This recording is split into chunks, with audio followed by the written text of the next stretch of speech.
Todos nós louvando ao nome santo do Senhor Jesus. Eu gostaria que agora você se colocasse de pé, amém? Se colocasse de pé, pegue a sua Bíblia, primeira carta do apóstolo Paulo aos irmãos em Coríntios, amém? Glória a Deus. 1 Coríntios, capítulo 10, eu quero ler com você o versículo 12 e o versículo 13, amém? Lembrando que estamos, uma vez mais, nesta campanha, o Evangelho da Salvação, no qual Deus tem falado tremendamente conosco, tem falado tremendamente aos nossos corações, amém? Aquele, pois, que cuida estar em pé, olhe que não caia. Não veio sobre vós tentação, senão humana, mas fiel é Deus, que vos não deixará tentar acima do que podeis. Antes, com a tentação, dará também o escape, para que a possais suportar. Amém? Levanta a sua Bíblia para o alto, fala comigo assim, ó: meu Deus, fala comigo, através da tua palavra. Amém. Amém, meus irmãos. Senta aí nesta tarde. Amém. Isso, senta. Desocupa a tua mão agora e dá a melhor salva de palma para o Senhor Jesus Cristo. Isso, bate palma para o Senhor Jesus nesta tarde. Glória a Deus. Que o Senhor Jesus, Ele se faz presente neste lugar, e Ele quer ouvir a tua adoração, Ele quer ouvir o teu clamor a Ele. Não cesse de dar glória a Deus e aleluia. Amém? Porque quanto mais glória a Deus e aleluia você dá para o Senhor, mais bênçãos também Ele te entrega. Amém? Seja essa espiritual, material, seja essa em qualquer área da sua vida, o nosso Deus constantemente tem abençoado a cada um de nós. A palavra do Senhor Jesus, ela fala acerca de vigilância, de suportar, de perseverar, mantendo-se em pé, mantendo-se firme, mantendo-se guardando os mandamentos do nosso Senhor, o Evangelho do nosso Senhor, que isso nos dará a salvação no final da lida aqui nesta terra. E o apóstolo Paulo, ele vem citando no capítulo 10, acerca do que aconteceu com os filhos de Israel no decorrer do Egito, que não perseveraram em guardar os mandamentos do Senhor, que não perseveraram em manter uma postura firme diante das tentações, que não perseveraram em manter-se reservado diante dos assédios que o mundo constantemente oferece.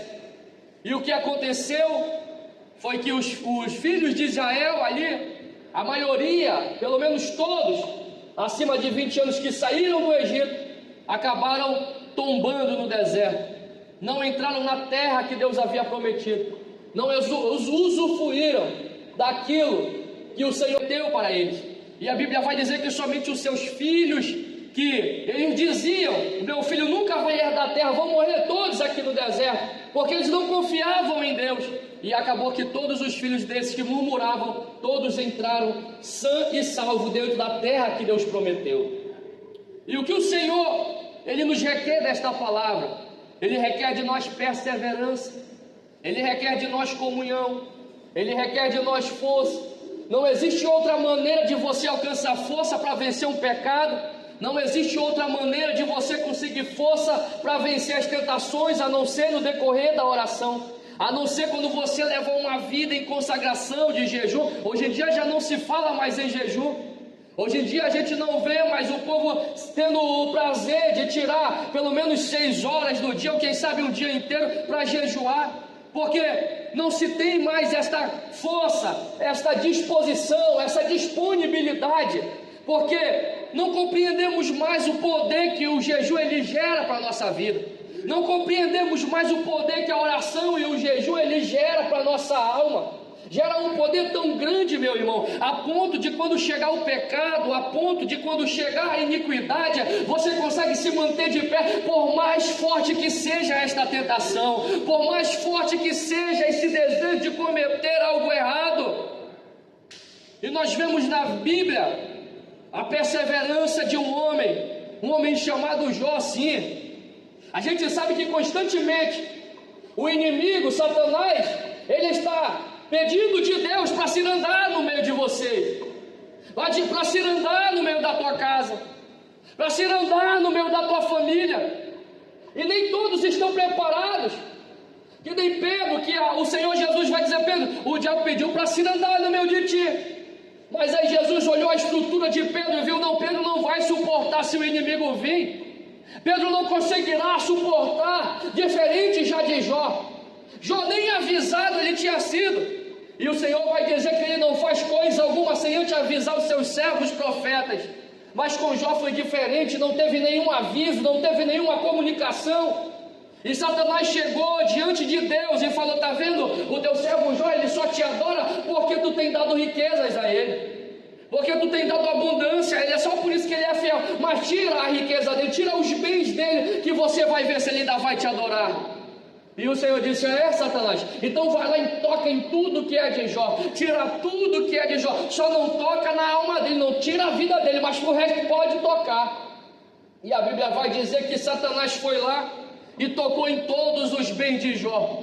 Em um dia só, uma manhã, imagina só, Jó acordando pela manhã, ali tomando seu banho, toda a liturgia que fazemos quando acordamos pela manhã, vestindo a sua roupa, e agora ele sai para fora de sua casa e de repente chega lá um dos seus servos e vem correndo, ofegando, e vai dizer: Jó, tu nem sabe o que aconteceu, Jó, eu estava apacentando os teus bois ali, o teu gado, de repente veio os saduceus, vieram ali, mataram todos os teus servos e roubaram todo o teu gado. Mal ele termina de falar, a Bíblia vai dizer que chega outro servo dele ofegando, correndo, dizendo: estava apacentando as tuas ovelhas, de repente veio ali salteadores e eles mataram todos os teus servos, roubaram todas as tuas ovelhas. Aí ele estava ali tentando respirar, tentando entender o que estava. De repente chega outro servo correndo, ofegante, vai dizer: Senhor, o teu filho, ele fez uma festa, chamou todos os seus irmãos, todos os teus outros filhos para comemorar com ele. De repente vem um vento do céu aí, bateu forte, uma tempestade contra a casa que eles estavam presentes, e a casa desmoronou, morreu tanto os teus servos como todos os teus filhos naquele momento.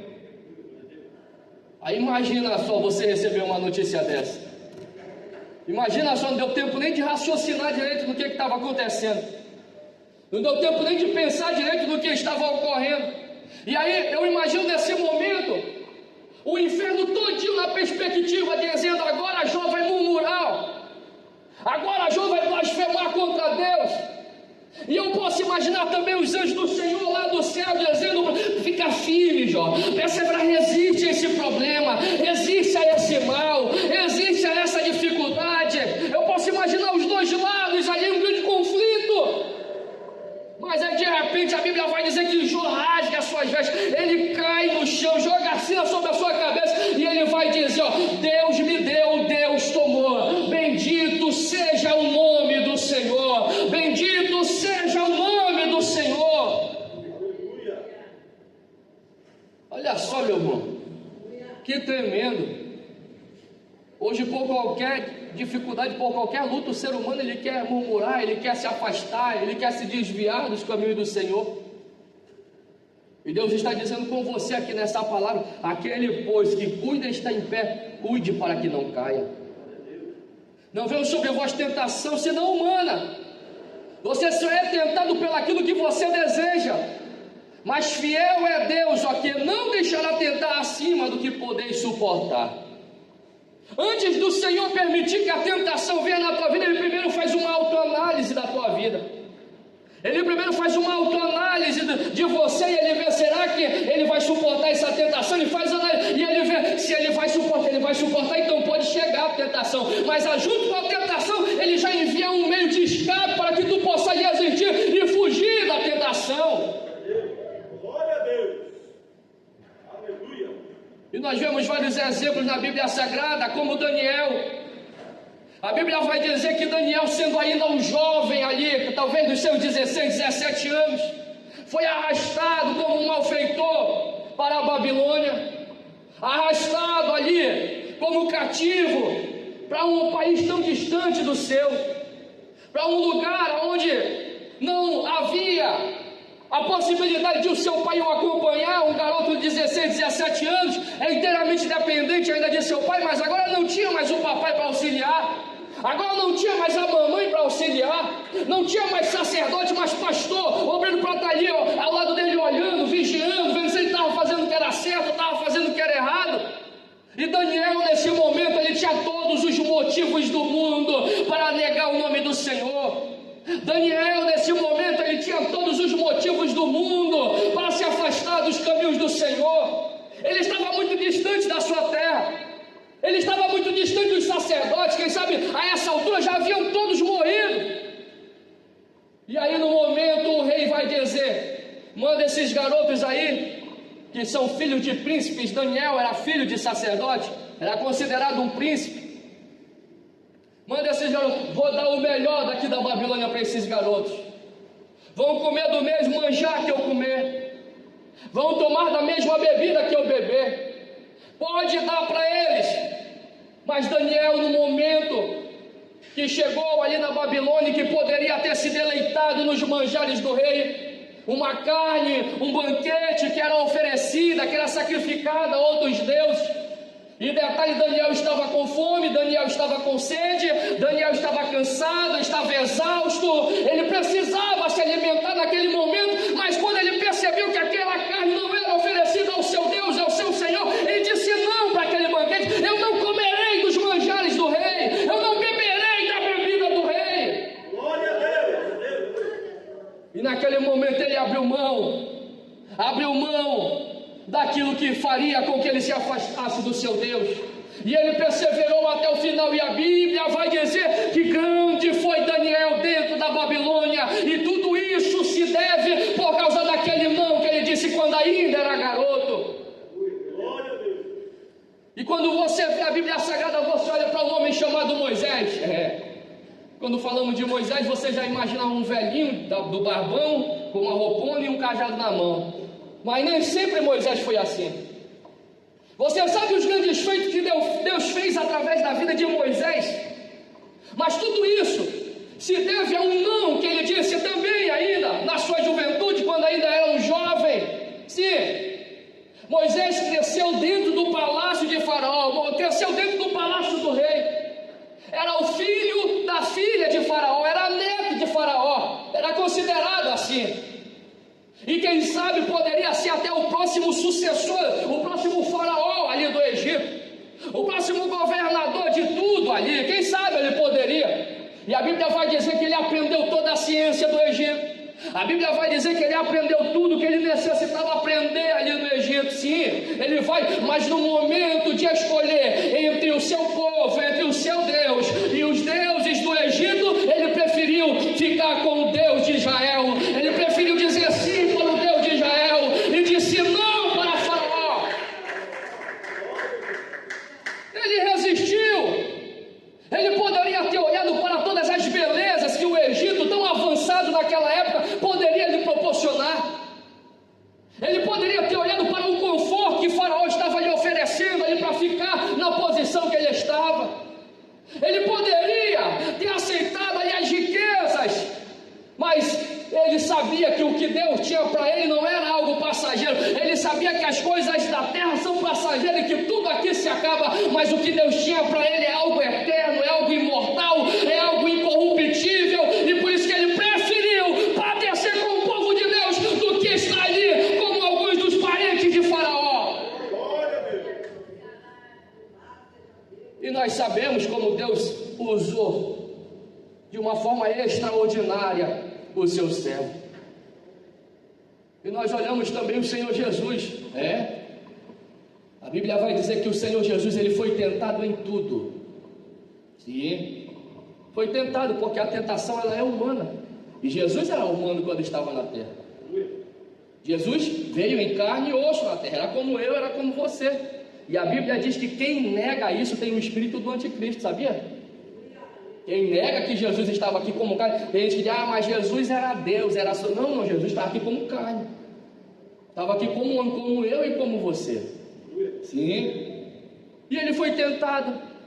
Ele sentiu frio, ele sentiu calor, Na hora que o seu amigo Judas chegou lá, ele vai dizer: amigo, o que fazes aqui? Judas era seu amigo. Ele vai dizer: amigo, o que fazes aqui? E Judas chegou e beijou a Jesus, um beijo de traição, para indicar que quem era que deveriam prender. E naquele momento, o próprio Senhor Jesus, ele vai dizer: se eu quiser invocar uma legião de anjos para virem aqui e me salvar, esses anjos virão, irão me socorrer, irão me salvar. Mas não, Jesus, ele preferiu se manter na posição de servo para cumprir o seu chamado, o chamado que Deus havia lhe entregado, a obra que Deus havia entregado das mãos dele para cumprir aqui na terra. E também Jesus, quando ele chegou ali no deserto, fazendo um jejum, prosseguindo no jejum de 40 dias, olha só aí como o jejum é essencial para a vida de um homem de Deus, para a vida de uma mulher de Deus. O jejum, ele não é que ele vai afastar o diabo, pelo contrário, o diabo vai continuar vindo perseguir, vai continuar vindo tentar, vai continuar vindo acusar. A diferença é que agora você vai ter a força necessária, a capacidade necessária para confrontar o diabo, para enfrentar o diabo, para expulsar o diabo do meio da tua casa. E a Bíblia vai dizer que quando Jesus está nos 40 dias, vem Satanás para tentá-lo. Satanás vem tentar a Jesus e ele vai dizer ali: se tu és o Cristo, estava com fome 40 dias sem comer, se tu és o Cristo, o Filho de Deus, está vendo essas pedras?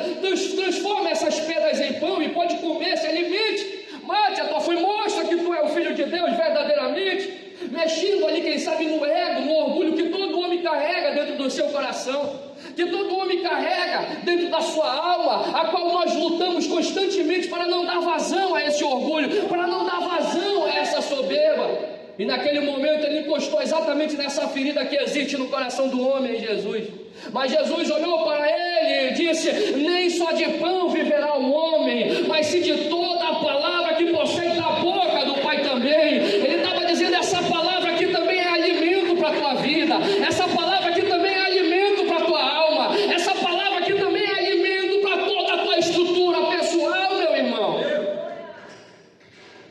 E Satanás não desistiu de primeira. E Satanás pela segunda vez vai chegar e vai olhar para ele. O objetivo é o Senhor se manifestar, né, Jesus?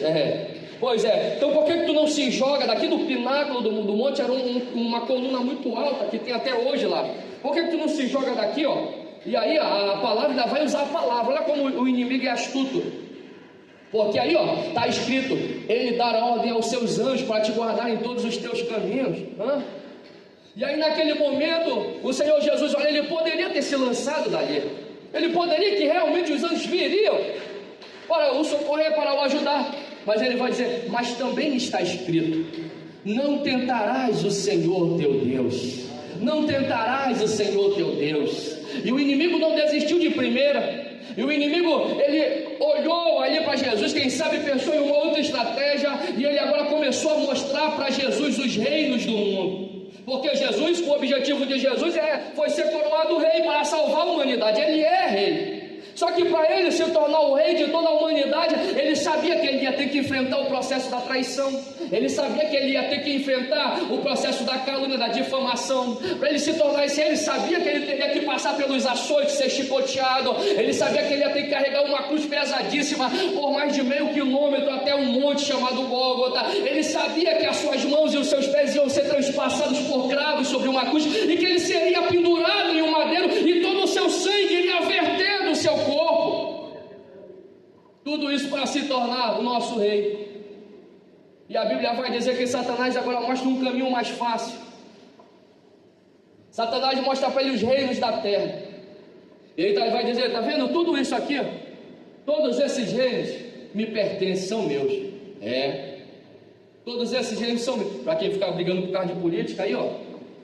Todos esses reinos aí me pertencem. O governo do tal é meu, o governo do outro é meu, independente se é direita, se é de esquerda, é meu. Todos os governos aqui do mundo é meu. Eu comando tudo aqui. E eu posso te dar, ele vai dizer para Jesus, eu posso te dar tudo isso, todos os reinos do mundo, se tu se prostrar diante de mim e me adorar. Se tu se prostrar diante de mim e adorar. E aí naquele momento, o Senhor Jesus vai dizer para ele repreender Satanás: para trás de mim, Satanás. Quem sabe, eu não sei, quem sabe Se você estivesse lá numa tentação dessa, e você pudesse ver todas as riquezas do mundo, toda a glória que o mundo poderia te proporcionar, toda a fama que o mundo poderia te proporcionar, eu não duvido, meu irmão, o homem é fraco, a carne é fraca, talvez eu cederia a essa tentação, pelo miserável homem que eu sou. Mas é claro que eu também creio no Senhor Jesus e creio na sua palavra, na palavra que o apóstolo Paulo no capítulo 4, tudo eu posso naquele que me fortalece. Então, se eu estou com o Senhor Jesus, eu posso vencer a tentação. Se eu estou com o Senhor Jesus, eu posso vencer o inimigo, e posso dizer como o Senhor Jesus disse nessa circunstância: para trás de mim, Satanás, porque somente ao Senhor teu Deus adorarás, e somente a Ele tu prestarás o teu culto.